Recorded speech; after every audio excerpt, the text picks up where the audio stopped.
वर्तमान समय यूएसए रे H5N1 नामक गोटे भाइरस को नहीं चिंता घारिला कह जाउची ए भाइरस कोविड ठू आउरी गोटे भयावह पैंडेमिक आनीपारे बोली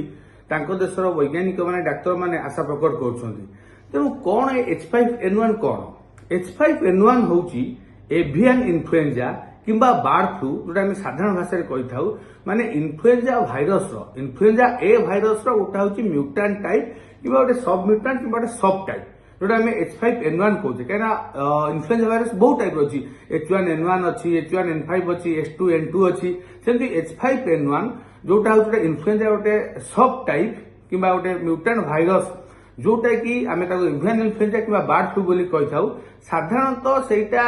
पशु पक्षी मान पाखे देखा दे था साधारणतः गाई गोरु हेले पक्षी माने हेले से पाखे भाइरस टा देखा जाए कि पाखे भाइरस जो एपिडेमिक कथा कहूचे यही भाइरस एपिडेमिक देखाई थाए किंतु एबे आमे देखिया पाउचे प्रायतः 2003 मसीहारू यार ह्यूमन केस भी चिन्हट हेलानी। तेणु वर्तमान पर्यंत जहाँ आम देखुचे साधारणतः 2003 मसीहा जो मनीष देहरे ए भाइरस टा चिन्हट हेलानी तेणु तापठू आम जहाँ देखुचे प्रायतः गोटे दिटा केस किंबा स्पोराडिक केस देखुचे किंतु वर्तमान समय 2024 मसीह यूएसए चिंता करा जो बार्ड फ्लू कि एवियन इन्फ्लुएंजा एते गाई गोरु पशु पक्षी स्प्रेड हो गलानी जे मनीष मान जो गोटे गोटे केस देखा स्पोराडिक केस एबे सेटा हटिकी हुए तो गोटे एपिडेमिक रूप नेलानी एवं परवर्ती समय एटा गोटे पैंडेमिक रूप भी नहीं पारे जेहेतु आप सेमिति कौन स्पेसिफिक मेडिसिन बाहरी नाही सेथिपई आशा करा जाउची कि एटा गोटे पैंडेमिक रूप नहीं पारे जेमती कोविड समय जो भयावह रूप हेइतिला एवं आ गोटे तथ्य भी जहाँ जना पड़ुसी जहाँ 2003 मसीह जी केस चिन्हट है प्राय 800 रु ऊर्ध्व केस चिन्हट है तो एथेरे कहा जाउची 50 रु 52% 50% ऊर्ध्व होची मोर्टालिटी जोटी कोविड समय देखुले 1 to 2% मोर्टालिटी होता 100 रु गोटी कि 2टी लोक मृत्युवरण करुले किंतु जदि बार्ड फ्लू किंबा जदि H5N1 संक्रमित होउचंती 100 रु 50% लोक मृत्युवरण करुचंती एवं एटा को चिंता रे रखी कहा जाउ जेतु हाई केस फर्टालिटी रेट रहउची हुए तो परवर्ती समय ये गोटे भयावह रूप नहीं पारे किंबा जदि पैंडेमिक रूप निए ताहले कथा आहुरी बहुत किसी सीरियस हो पारे बोली आशा करा जाउची। तेणु H5N1 को वर्तमान आमे जानिबा चिन्हट करबा ए सब वर्तमान मुख्य जिनस हो जाईची तार डायग्नोसिस तार प्रिवेंशन ए सब ने हमको एबे सतर्क हबाउ पड़िबो काना आमे जानिछे जते गोटे भाइरस रेट रहउची हुए तो परवर्ती समय ये गोटे भयावह रूप नहीं पारे किंबा जदि पैंडेमिक रूप निए ताहले कथा आहुरी बहुत किसी सीरियस हो पारे बोली आशा करा जाउची। तेणु H5N1 को वर्तमान आमे जानिबा चिन्हट करबा ए सब वर्तमान मुख्य जिनस हो जाईची तार डायग्नोसिस तार प्रिवेंशन ए सब ने हमको एबे सतर्क हबाउ पड़िबो काना आमे जानिछे जते गोटे भाइरस एमर्ज हुए कि भाइरस आसे सेही चाइना रे गोटे पशु पक्षी गोटे भाइरस आसीथिला कौन रूप नहीं आम जाचे आ साधारणतः जो एनिमल रु ह्यूमन ट्रांसमिशन हुए से जेकोसी भाइरस होता से बहुत भयावह रूप नुहे ह्यूमन टू ह्यूमन ट्रांसमिशन जी खतरनाक न हुए जदि एनिमल टू ह्यूमन पाखक ट्रांसमिशन टा हुए तो यहाँ बहुत भयंकर होता है कहीं मनुष्य मान पाखे से आंटीबॉडी किंबा प्री आंटीबॉडी न थाए हठात गोटे एनिमल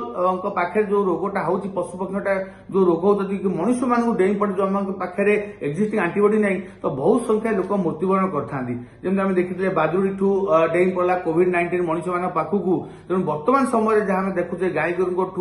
मनुष्य मान पाखक जो H5N1 डेइब तो निहाती भाव में पैंडेमिक रूप नहीं पारे किंबा ताकू अटकेबा आमर अनायत बाहर भी हो पारे बोली वैज्ञानिक मैंने आशा प्रकट कर। तेणु यहाँ गोटे इन्फ्लुएंजा भाइरस जहाँ कहले जमती सबु प्रकार इन्फ्लुएंजा कि सबु प्रकार भाइरल डिजीज सिम्पटम्स रोची साधारणतः ज्वर हवा ठंडा हवा खास हवा तंटी दर्ज हवा देह हाथ घोड़ा बिंधा हवा कंजक्टिवाइटिस आखि लाल पड़ आखि पानी बाहर बेले बेले पेट भी पेट स्टोमाक इन्फेक्शन भी होता है झाड़ा भी होता है बहुत समय अधिक मात्रा इन्फेक्शन यहाँ लंग्स भी अफेक्ट करता है लंग्स से निमोनिया करता है बहुत समय ब्रेन को स्प्रेड होगी ब्रेन एनकेफालोपैथी करता है कि लोक भी गुरुतर स्टेज कोमा को जापारती तेणु बहुत किसी सिम्पटम्स रोची तेणु आमको जानवा दरकार हुए तो कहीपर बर्तमान पर्यटन आम देश विपद आसनी कि परवर्ती समय कौन हम कहवा कष्ट कहीं बर्तमान पर्यटन जहाँ तथ्य आसूची ये डायरेक्ट जदि पशु पक्षी मानक आम छुईबा डायरेक्ट कंटाक्ट हो कि झाड़ा पैसा कि शरीर कौन अंग संस्पर्श आसिले मनुष्य को स्प्रेड होती तेणु ह्यूमन टू ह्यूमन ट्रांसमिशन नहीं बहुत किसी तथ्य आसनी जहाँ जना पड़ी जेहेतु यहाँ गोटे इन्फ्लुएंजा भाइरस होची मुख्यतः respiratory method through air to airborne तार भी ट्रांसमिशन रही पारे। तेणु कौन तथ्य आसूची कौन आगु रिसर्च आसी से नहीं कि आमको आहरी जानिबा को पड़िबो, किंतु वर्तमान पर्यंत जहाँ तथ्य आमको आसीची आमको सतर्क हवा निहाती आवश्यक। कहीं गोटे भाइरस पैंडेमिक आम लड़ाई कर सारिछे, तेणु आगामी भाइरस पे आम एबेठू सचेतन हवा निहाती आवश्यक। जदि आपंक आम भिडी भल लगा तेब आम चैनल को लाइक शेयर और सब्सक्राइब करने को जमा भी भूलु नहीं।